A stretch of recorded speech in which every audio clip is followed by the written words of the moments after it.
एक ऐसा आश्चर्य सुना रहा हूं। बोले क्या सा? एक गांव है, उस गांव में एक नदी बहती है, उस नदी का नाम है तुंगभद्रा। और उस तुंगभद्रा नाम की नदी के तट पर गांव है। उस गांव में एक ब्राह्मण रहता है और उस ब्राह्मण का नाम है आत्मदेव। आत्मदेव कौन है? जो अपनी आत्मा में रमण करता है।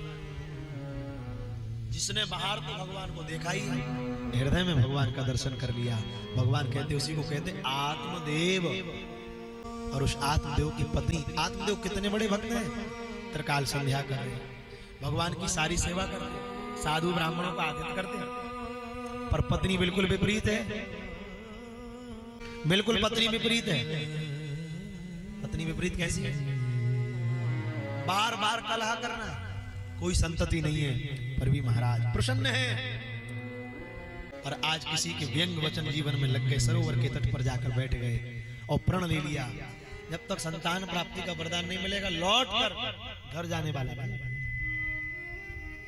जैसे ही कहा महाराज अब तो तट पर जाकर बैठे रो रहे, एक महात्मा आया, भैया क्यों रो रहे हो?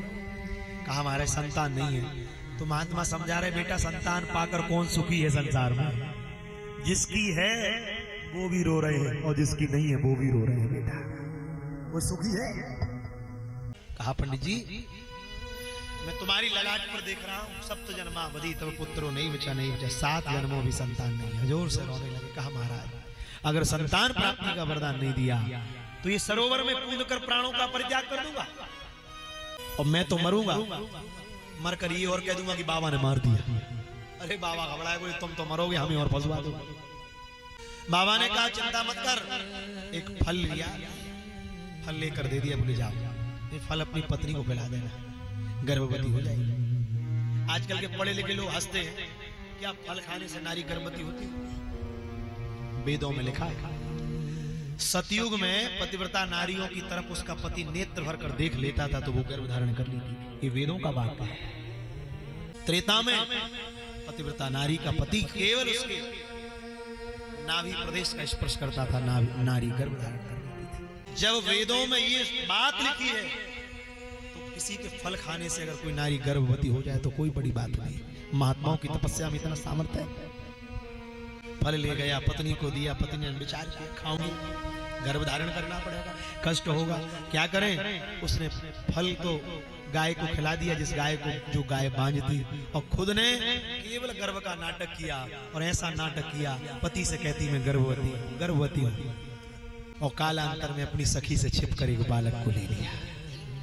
और आज जब गाय ने उस फल को खाया तो गाय ने भी एक बालक को जन्म दिया। आज देव आत्मदेव जी इतने प्रसन्न हैं। कहाँ तो भगवान एक लाला नहीं था, आज दे रहे हो तो छप्पर फाड़ के दे रहे। भगवान भी कहते हैं देता हूं तो छप्पर फाड़ कर देता हूं, लेता हूं तो थप्पड़ मार कर लेता हूं। देने में भी कोई कमी नहीं करता, जब लेने का समय आएगा सब कुछ ही। कितने प्रसन्न हैं। गाय के गर्भ से जन्म लिया है, इसलिए नाम पड़ा गोकर्ण। कान जो है वो गैया के जैसे हैं। अच्छा गैया के कान बड़े और मनुष्य के छोटे। अच्छा हमारे पद्मनाभ महाराज जी कहते हैं गैया के कान बड़े, क्यों? गैया ज्यादा सुनती है, बोलती कम है, सुनती जरूर है। और आदमी बोलता ज्यादा है, सुनता किसी की। वो तो कथा पता नहीं 3 घंटे कैसे सुन लेता है, मैं तो खुद नहीं समझ पाता। उसका स्वभाव बोलना है। श्रेष्ठ वो नहीं है जो बोलता बहुत अच्छा, श्रेष्ठ वो है जो सुनता है। और आज गोकर्ण जी का जीवन धन्य है, परम भक्त बने। पर आज आत्मदेव प्रसन्न है, पत्नी से कहते हैं बोले तुमने सुंदर सुपुत्र को जन्म दिया है, हम इसका नामकरण संस्कार करेंगे। पत्नी कहती है बेटा हमने जन्म दिया और नाम तुम रखोगे? बोले बिल्कुल नहीं। बोले क्यों? जन्म अगर हमने दिया है तो नाम भी हम ही रखेंगे। अच्छा उन्होंने कहा क्या नाम रखोगे? बोले हमारा नाम है धुंधली। तो बेटे का नाम क्या रखोगे? बोले धुंधुकारी। नाम बहुत विचार कर रखना चाहिए। सनातन धर्म में 16 संस्कारों में एक संस्कार है नामकरण। नाम बहुत विचार कर। आज तो मन में जो आया वो नाम रख दे। पहले नाम होते थे तुलसीदास, रैदास, कबीरदास, रामदास, जनाबाई, मीराबाई। कैसे नाम होते हैं जो भगवान से संबंध जोड़ते थे। रघुवीर, कैसे नाम? अब आजकल नाम का कोई विचार नहीं, जो मन में आया नाम। लड़की हुई नाम पूछा क्या नाम है, बोले गुड़िया। बालिका हुई तुमने नाम रख दिया गुड़िया। अब एक बात बताओ, तुमने नाम रख दिया गुड़िया, अब ये गुड़िया हो जाए बुढ़िया 80 वर्ष की, अब 80 वर्ष की माता जी से कहो गुड़िया, अच्छा लगेगा? नाम ऐसा रखिए जो बाल्यावस्था में, युवावस्था और वृद्धावस्था तीनों में समान लगे। एक व्यक्ति मर गए, पूछा कौन मर गए, बोले अमर सिंह। उन्हें का विचित्र संसार है। बोले क्यों? बोले गुड़िया बुढ़िया हो गई, अमर सिंह मर गए। एक बाई कंडा बीन रही, बोले क्या नाम है, बोले लक्ष्मी बाई। बोले धन्य है संसार। इसलिए नाम का नाता गहरा, नाम बहुत विचार कर रखो। और आज महाराज कियत कालेन तौ जातौ तरुणौ तनया बुबौ गोकर्णा पंडितो ज्ञानी धुंधुकारी महाखला। महाराज गोकर्ण जी तो परम विद्वान हुए, पर धुंधुकारी इतना बड़ा खल हो गया, माँ को मार रहा है, पिता को मार रहा है, परिवार को कष्ट दे रहा है, समाज को कष्ट दे रहा है। अब तो पिता गोकर्ण के आगे रो रहे, बोले बेटा ऐसी संतान से तो संतान होती नहीं तो अच्छा था। आज गोकर्ण जी समझा रहे, बोले पिताजी उस समय जब वो महात्मा समझा रहा था संतान सुख नहीं देगी संतान, तब आपको लग रहा था संतान सुख देगी? देख लिया संतान? पिताजी संतान किसी को सुख नहीं देती।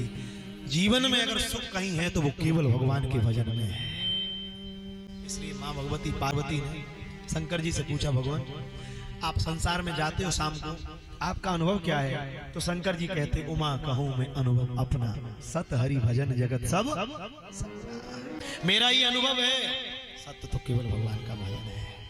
इसलिए पिताजी संसार में बांधने की 2 रस्सियां हैं, और उन रस्सियों का नाम है अहमता।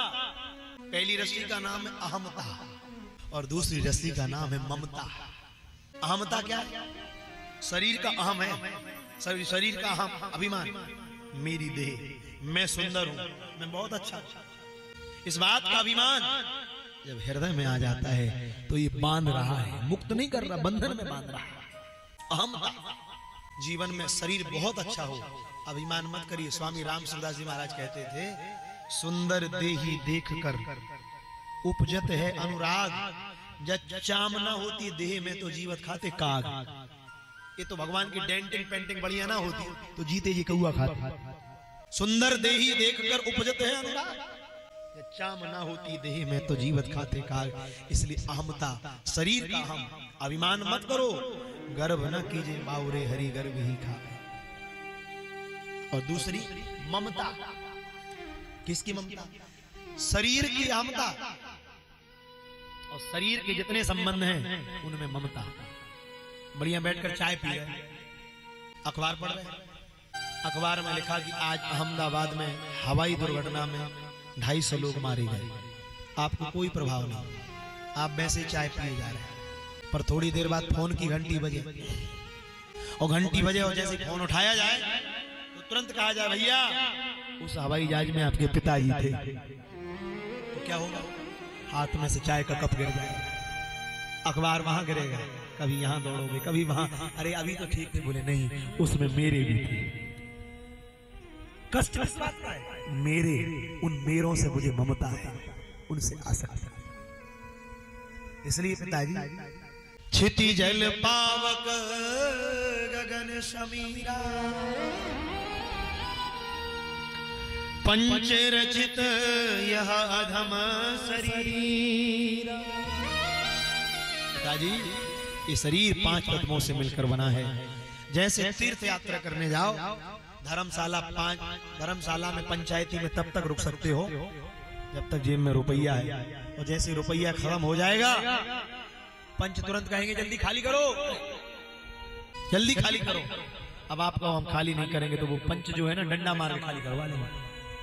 ऐसे ये शरीर भी पंचायती धर्मशाला है, जब तक भगवान की इच्छा तब तक खूब रहे, और जिस दिन बुलावा आएगा आएगा, जब रे बुलावा हरि का छोड़ के सब कुछ जाना पड़ेगा। और उसी समय महाराज इस देह को छोड़कर जाना पड़ेगा। इसलिए पिताजी भगवान का भजन करो। पिता ने सब कुछ छोड़कर भगवान का भजन करने लगे।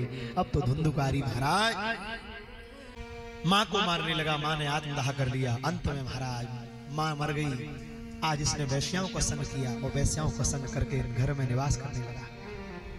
वे कुटा नारियों ने विचार किया ये लूट पाट करके लाता, एक दिन ये पकड़ा जाएगा, हम भी पकड़े जाएंगे, क्या करें। अर्धरात्रि में सोते हुए दुष्ट को मार दिया। गोकर्ण जी तीर्थ यात्रा में थे, पता चला मेरा भाई मारा गया। उसी समय महाराज पिंडदान किए, लौट कर आए और जैसे उस आंगन में सोए तो प्रेत की योनि में धुंधुकारी प्रकट हो गया। काला काला विकराल रूप धारण करके प्रकट हो गया। गोकर्ण जी ने कहा कौन हो? तो तुरंत कहता है अहम भ्राता तो दियोष्मि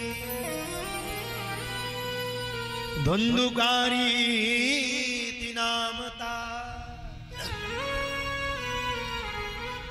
स्वकीयेनैव दोषेण ब्रह्मत्वं नाशितं मया। विराट प्रेत का रूप बनाकर प्रकट हो। गोकर्ण से कहता अहम भ्राता तो दियोष्मि, मैं आपका भाई हूं। कहा मैंने तेरा पिंडदान कर दिया। बोले मेरी वजह से पापी के लिए पिंडदान से मुक्ति नहीं होगी, मैंने इतने पाप किए हैं, तब क्या करो। प्रातः काल हुई, सूर्य भगवान को प्रणाम करके कहा मेरे भाई के लिए कोई मार्ग बताओ। तब उन्होंने कहा जाओ तुभ्यम नमो जगत साक्षिन ब्रूहि में मुक्ति हेतु। हे भगवान सारा जगत आपका साक्षी है, आपकी किरणों से प्रकाश होता है, आप इस पतित को पावन करिए। तब उन्होंने कहा एक काम करिए। बोले क्या? श्रीमद् भागवतान मुक्ति सप्ताहं वाचनम कुरु। इस पतित को प्रेत की योनि से अगर मुक्त कराना है तो हे गोकर्ण जी महाराज श्रीमद् भागवत की कथा सुना। अब तो महाराज सुंदर रमणीक स्थान है, चारों तरफ से वृक्ष लगे हुए हैं, उच्च स्थान पर जाकर बैठे हैं। और जैसे भागवत की कथा प्रारंभ हुई, एक बांस के वृक्ष में आकर वो प्रेत बैठ गया। एक दिन कथा सुनी तो एक ग्रंथि फूट गई, दूसरे दिन की कथा में दूसरी ग्रंथि, तीसरे दिन में तीसरी, और जैसे 7 दिन कथा पूरी हुई महाराज, उसी दिन 7 दिनों की कथा पूरी करके जैसे 7वीं ग्रंथि फूटी, उसी समय प्रेत की योनि से मुक्त होकर आज प्रकट हो।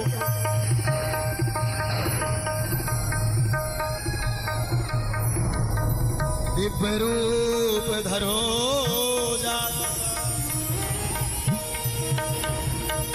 तुलसी दाम मंडिता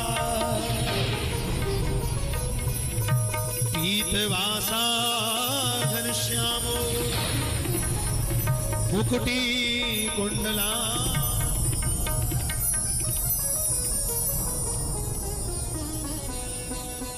दिव्य रूप धारण करके आज प्रकट हो गया, हाथ जोड़ लिए। गोकर्ण जी पूछते कौन हो? कहता भैया आपने मुझे पहचाना नहीं? बोले नहीं पहचाना। कौन हो? बोले भैया मैं आपका भाई धुंधुकारी। अरे तू प्रेत की योनि से मुक्त हो गया? क्यों? धन्या भागवती वार्ता प्रेत पीड़ा विनाशिनी। धन्य है ये भागवत की कथा, मेरे जैसे प्रेत की योनि में पड़े हुए पतित का उद्धार कर दिया। आज भगवान ये खड़े हैं ना जो, ये भगवान श्रीमन्नारायण के दूत हैं, ये मुझे लेने आए हैं। अब मैं आपको प्रणाम करके जा रहा हूं, आपने मुझे मुक्ति प्रदान कर दी। भगवान के दूत कहते हैं गोकर्ण जी तुम भी चलो, तुमने कथा सुनाई। कहा ये इतने लोगों का क्या होगा, इन सब ने कथा सुनी है, ये नहीं जाएंगे? उन्होंने कहा नहीं ये नहीं जाएंगे। क्यों? इन्होंने नहीं सुनी?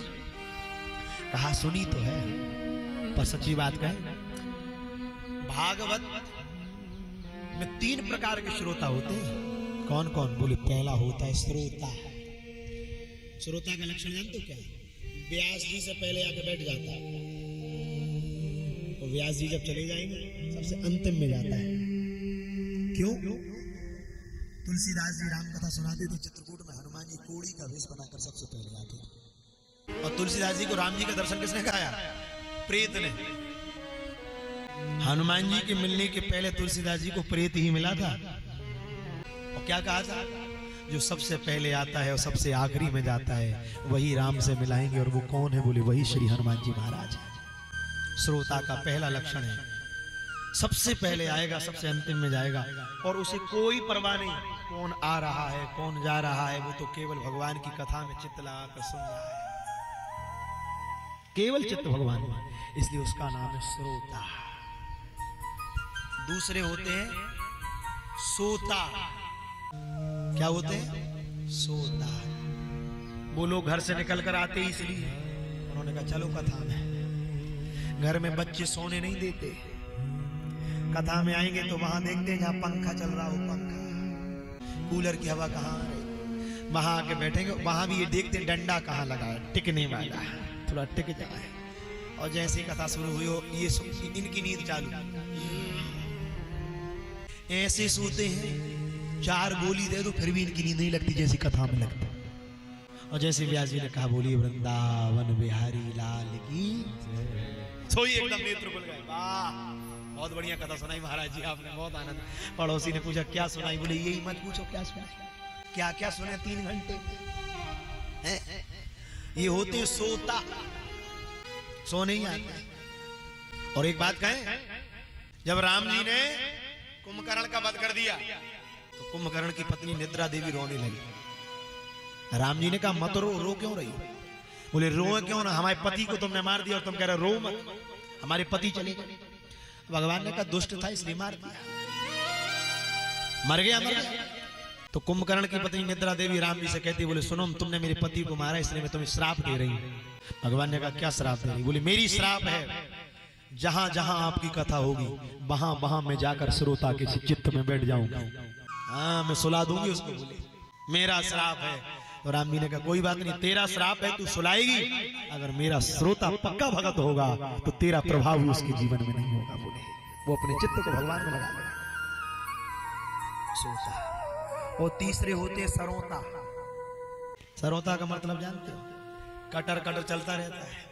ऐसे कई लोग कथा सुनने आते हैं, उनकी जुबान भी सरोता जैसे चकड़ चकड़ चलती रहती, बंद नहीं होती, बैठी रहती है। इसलिए ना तो सरोता बनना, ना सोता बनना तो श्रोता बनना।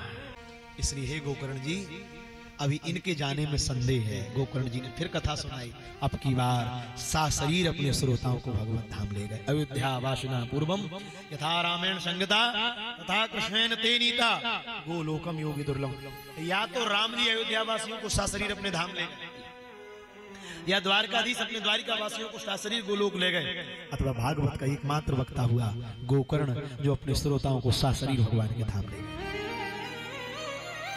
नारद जी प्रसन्न हो गए, कहा भगवान धन्य ही ये कथा जिसने प्रेत की योनि में पड़े जीव को मुक्ति दे दी, भक्ति ज्ञान वैराग को तृप्ति दे दी। फिर आगे चलकर कथा के नियम सुनाए और नियम सुनाकर कथा को विश्राम दिया है।